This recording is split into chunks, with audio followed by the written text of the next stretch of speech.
একটা মৃত সাপ কিভাবে একজন মানুষকে মেরে ফেলেছে তার শুনে তোমার অদ্ভুত লাগবে।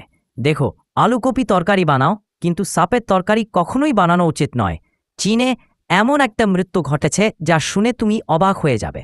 চীনে কোবরা সাপের স্যুপ তৈরির জন্য সেখানকার একটি খুব বিখ্যাত দোকানদার জেকে ডিন একটি ইন্দোনেশিয়ান কোবরাকে 12 টুকরো করে কেটেছিল। হ্যাঁ, আমি জানি তুই এইসব শুনে অদ্ভুত বোধ করছো, কিন্তু চীনে এটা একটা স্বাভাবিক ব্যাপার। তো কাটার পর 20 মিনিট পার হয়ে গেল। কোবরাটিকে সিদ্ধ করতে হয়েছিল, কিন্তু তার কোনো ধারণা ছিল না যে সাপ এটিকে দেহে থেকে মাথা আলাদা করার পরেও মাথাটি জীবিত ছিল, এবং এটি একটি ইন্দোনেশিয়ান কোবরা যার ভিতরে সবচেয়ে বেশি বিষ রয়েছে।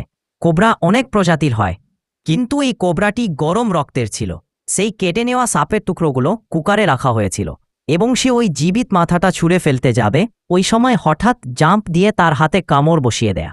তাকে অ্যান্টিভেনাম দেওয়ার জন্য নিয়ে যাওয়া হয়, কিন্তু সে মাঝপথে উপরে চলে যায়। এই কোবরা দেহে দেখে মাথা আলাদা করার পরেও কমসে কম 1 থেকে 2 ঘন্টা জীবিত থাকে। কিন্তু আমি বুঝতে পারছি না কেন এটি সাপের স্যুপ, সাপের মাংস খায়। যা কিছু খাও, কিন্তু সাপের মাংস খাওয়া উচিত নয় ভাই। দয়া করে লাইক এবং ফলো করুন।